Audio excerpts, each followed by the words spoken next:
일어나라 빛을 발하라. 이는 내 빛이 이르렀고 여호와의 영광이 내에 임하였습니다.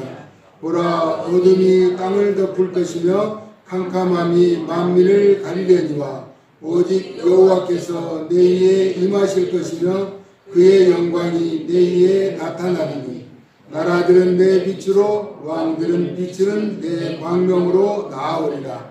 내 눈을 들어 사방을 보라. 무리가 다 모여 내게로 오느니라. 내 아들들은 먼 곳에서 오겠고 내 딸들은 안기어 올 것이라.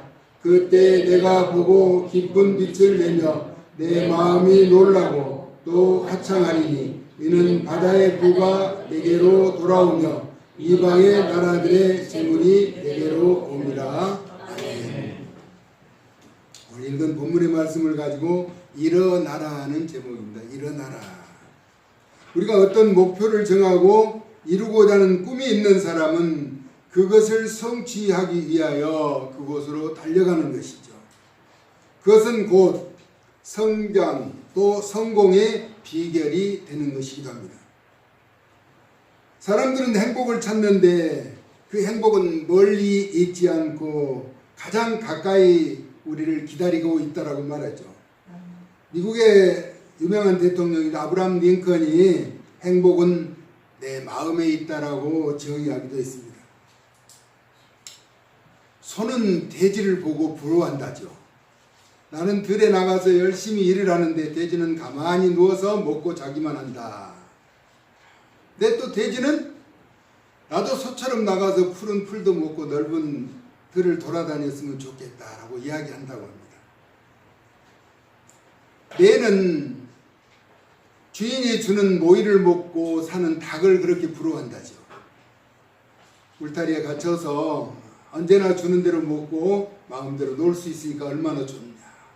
매는 늘 먹이를 사냥을 해야 하는 그 날갯짓을 해야 하기 때문에 서로 부러워하고 있더라고요. 닭은 나도 매처럼 마음대로 날아다니면서 사냥하고 이렇게 지냈으면 좋겠다라고 한다는 것이죠. 이는 진정한 자기 행복을 모르고 하는 이야기죠. 세상에 많은 수의 사람들이 너무 바빠서 시간이 없다고 하는데 그는 시간을 잘 활용하지 못하는 자임을 스스로 나타내는 과를 범하고 있는 것이죠. 하나님께서 모두에게 24시간이라고 하는 충분한 시간이 주어진 것은 그 시간을 잘 활용하여 부족하지 않게 살도록 허락해 주신 것이죠.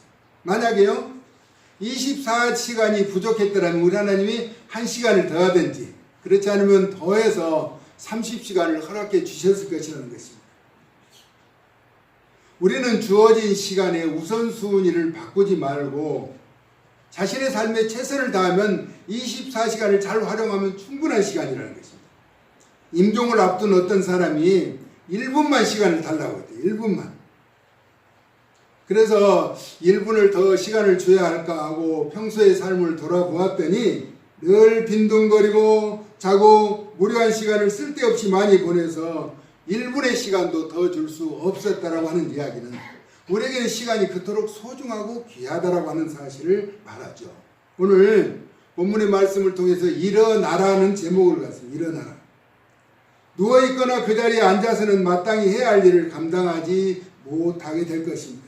그러므로 일어나라 빛을 발하고 그 목표를 이루고 꿈을 성취하기 위해서는 우선 그 자리에서 일어나야 한다는 것입니다. 일어나 빛을 발하라. 왜냐하면 빛은 어둠을 물리칠 수 있는 유일한 방편이기 때문입니다. 아침이 있기 때문에 저녁이 있죠. 낮이 있어 밤이 있듯이 지금 무더운 폭염의 때를 지나고 나니까 아주 선선한 가을이 우리에게 찾아온 것처럼 선과 악이 존재하고 시련과 역경이 지난 다음에는 아주 귀한 기쁨과 즐거움과 행복한 시간이 다가오고 기다리고 있다는 것입니다. 땀 흘린 후에 수확의 풍요가 있고 겨울과 여름은 봄과 가을이라도 그 자리를 바꿀 틈새를 준비하고 있다라고 하는 것입니다. 그래서 우리도 부흥의 시대를 지금 준비해야 한다는 것입니다. 그 부흥의 시대를 준비하기 위해서는 일어나야 하는 것이죠. 우리 모두 다 그 자리에서 힘차게 일어날 수 있기를 예수님의 이름으로 축복합니다. 유학을 떠나기 위해서는 준비할 일이 많은 것처럼 새로운 도전과 시대에 맞게 합당한 준비가 필요한 것입니다. 오늘은 빛에 대해서 말씀하고 있습니다. 우선 밝은 빛을 볼 수 있고 그 빛을 삶에서 누릴 수 있음에 하나님 앞에 감사하죠. 빛의 근본은 하나님께서 빛이 있으라 하심에 빛이 이 세상에 존재하게 된 것입니다. 빛이 있어서 영적인 눈을 밝히시고자 또 참빛으로 예수님이 육신을 입고 세상에 오신 것이죠. 참빛, 예수 그리스도, 그가 곧 세상에 와서 각 사람에게 비추는 빛이 있었으며 라고 말씀합니다. 근데 세상은 그로 말미암아 지은 바 되었으되 세상이 그를 알지 못하였고 참빛으로 이 세상에 오신 예수님을 알지 못했다라고 하는 것입니다. 말씀이 육신이 되어 세상에 오셨지만 정작 자기 백성이 영접하지도 아니했다는 것입니다. 그러나 참빛으로 오신 주님을 구주로 영접하는 자, 고백하고 시인하는 것을 말합니다. 곧 그 이름을 믿는 자들에게는 하나님의 자녀가 되는 권세를 주셨으니 얼마나 위대한 일이냐는 것입니다. 이는 혈통으로나 육정으로 또 사람의 뜻으로 나지 아니하고 오직 하나님께 낳은 자들이라고 선언하고 계십니다. 그런데 세상은 아직도 밝은 빛에 대항하는 대적자가 많은 가운데 있다라고 하는 것입니다. 그 어둠을 물리칠 수 있는 유일한 대안이 참 빛으로 오신 예수님 뿐이시라는 것이죠. 빛과 어둠에 대하여 이사야서 45장 7절에서는 또한 이렇게 기록합니다. 여호와는 빛을 지으셨고 어둠도 창조하셨다라고 말씀하고 있습니다. 물론 평안도 짓고 환난도 창조하신 분이 유일하신 여호와 우리 하나님이시며 이것들을 다스리시는 분이라고 말씀하고 있습니다. 그래서 하나님은 우리의 모든 삶의 유일하신 통치자가 되시며 주관자가 되시는 것입니다. 우리 하나님을 신뢰하고 의지해서 그분의 인도하심을 따라서 승리의 삶을 끝까지 살아가는 저와 여러분 생애가 되어질 수 있기를 존귀하신 예수님의 이름으로 축복합니다. 아멘. 그러므로 빛보다 소중하고 평안보다 먼저 계신 주님으로 인하여 모든 환난을 물리치고 깊은 어둠을 몰아내어서 밝고 아름다운 세상을 이루어가는 중심에 서는 주의 백성이 되어야 하겠다는 것입니다. 그래야 비로소 빛의 소중함을 아직도 깨닫지 못하는 자들에게 그 빛의 소중함을 밝히 알게 하는 선봉의 길잡이가 될 수가 있게 되는 것입니다. 내 안에 빛이 있을 때 그 빛은 세상을 밝히게 되어 있습니다. 내 안에 빛이 있으면 반드시 그 빛은 표해지게 되어 있다는 것입니다. 그런데 마태복음 15장 14절에 만일 맹인이 맹인을 인도하면 둘이 다 구덩이에 빠지리라 라고 말씀하셨습니다. 빛이 없는 사람이 인도하는 그 길은 어둠의 길이라는 것입니다. 무너지는 길이라는 멸망의 길이라고 하는 것입니다. 그러므로 빛들의 자녀들 가운데 빛을 통해서 우리가 어둠에 매여있는 그들을 인도하는 것이 우리의 소명이고 사명이라고 하는 것입니다. 그래서 일어나라. 이는 오랫동안 여호와의 성읍이던 시온이며 하나님의 도성인 예루살렘이 어둠 속에 묻혀 있었기 때문인 것을 이사야 선지자는 이야기하고 있습니다. 다시 말하면 이제는 일어나야 하는 이유는 이사야서 60장 14절에서 말씀처럼 전에 괴롭게 하던 자손이 몸을 굽혀 나오며 전에 우리를 멸시하던 모든 자가 우리 발 아래에 엎드려 우리에게 말하기를 여호와의 성읍이라 이스라엘의 거룩한 하나님의 성읍이라 이렇게 말한다는 것입니다. 그동안 하나님의 교회가 하나님의 백성이 까닭없이 합당한 대우를 받지 못하였으나 이제 하나님의 때가 되어서 기다리고 있던 여호와의 영광의 그 빛이 그 능력이 그 사랑이 우리에게 우리 교회 우리 지역에 우리 나라에 임하였다라고 하는 것입니다. 할렐루야. 그래서 3절의 내용은 나라들은 우리가 비추는 복음의 빛으로 왕들은 우리가 비추는 광명의 빛으로 나오게 된다는 것입니다. 장로님 기도했던 것처럼 위정자들을 위해서 우리는 쉼없이 기도해야 한다는 것입니다. 그래야 그들이 빛 앞으로 광명의 빛으로 나오게 된다는 것입니다. 그러면 이와 같은 말씀이 현실이 될 수 있을까 하는 의구심을 갖게 되죠. 우리는 기도하는데 우리 하나님이 들으시기 때문에 반드시 그 나라는 임하게 될 것입니다. 요한계시록 21장 23절에서 24절은 이렇게 말합니다. 예수 그리스도께서 임하시면 그 성은 해나 달의 비침이 쓸데없으니 이는 하나님의 영광이 비치고 어린 양이 그 등불이 되심이라. 그래서 만국이 그 빛 가운데로 다니고 땅의 왕들이 자기 영광을 가지고 그리로 들어가리라 라고 말씀하고 있습니다. 하나님의 말씀은 반드시 성취되게 되어 있습니다. 그래서 우리는 통치자, 위정자들을 위해서 기도하게 되는 것이죠. 이사야서 2장 2절에서 4절은 말일에 여호와의 전의 산이 모든 산 꼭대기에 굳게 설 것이요 모든 작은 산 위에 뛰어나리니 만방이 그리로 모여들 것이라. 그러면서 많은 백성이 가며 이르기를 오라 우리가 여호와의 산에 오르며 야곱의 하나님의 전에 이르자 그가 그의 길을 우리에게 가르치실 것이라. 우리가 그 길로 행하리라 하리니 이는 율법이 시온에서부터 나올 것이요 여호와의 말씀이 예루살렘에서부터 나올 것입니다.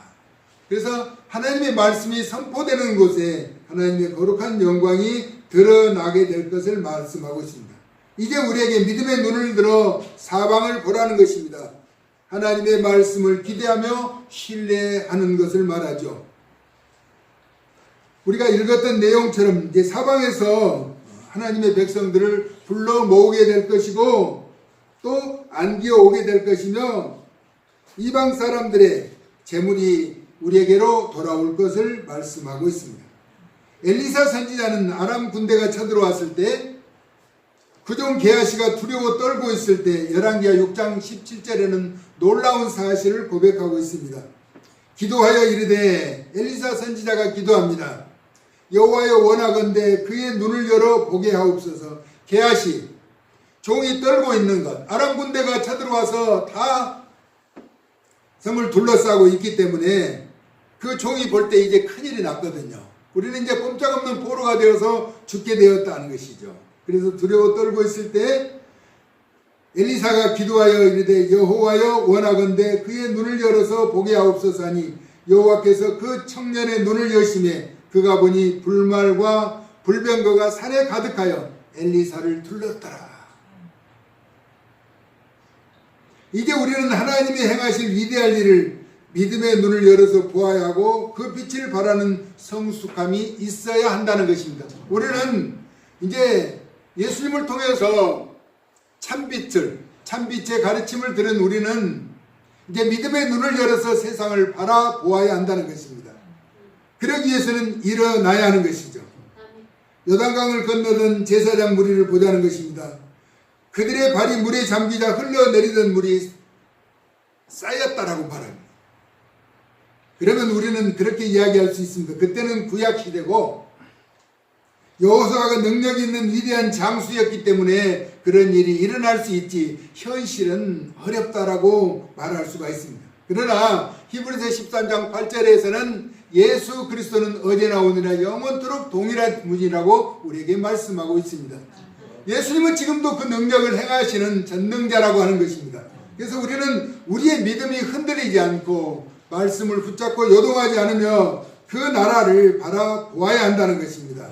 믿음으로 바라보는 세상은 언젠가 또 같은 맥락으로 이루어지는 것이죠. 그것이 진정한 믿음이라고 하는 것입니다. 오늘 본문 4절에서 눈을 들어 사방을 보라는 것입니다. 많은 사람들이 모여 아들과 딸들이 삼삼오오 짝을 지어 오고 있다는 내용입니다. 같이 한번 읽습니다. 4절 내용 같이 한번 읽습니다. 시작. 내 눈을 들어 사방을 보라. 우리가 다 모여 내게로 오느니라. 내 아들들은 먼 곳에서 오겠고 내 딸들은 안기어 올 것이라 라고 말씀하고 있습니다. 그렇습니다. 이와 같은 일로 인하여 기쁨의 빛을 내며 마음이 놀라고 우울했던 마음이 밝아지게 될 것입니다. 따라서 바다가 부가되어 돌아오며 이방 나라들이 재물을 우리에게로 가지고 온다는 내용 5절입니다. 같이 한번 읽습니다. 시작. 그때 내가 보고 기쁜 빛을 내며 내 마음이 놀라고 또 화창하리니 이는 바다의 부가 내게로 돌아오며 이방 나라들의 재물이 내게로 옵니다. 그러므로 앞으로 되어질 일에 대하여 걱정을 하지 말라는 것이죠. 우리는 아직 오지 않는 일을 걱정하고 근심하고 염려함으로 97% 이상의 에너지를 소진한다고 합니다. 막상 그때가 되면 아무것도 아닌 일을 미리 걱정하고 염려한다는 것이죠. 그래서 우리 하나님은 늘 두려워하지 말라는 거예요. 염려하지도 말라는 것이죠. 우리는 일어나야 합니다. 그래야 한다는 것입니다. 하나님과 때가 되어서 이제 하나님이 일하실 것이기 때문입니다. 할렐루야. 아멘. 우리는 하나님이 일하실 그때를 기다리면서 믿음의 눈으로 바라보아야 한다는 것입니다.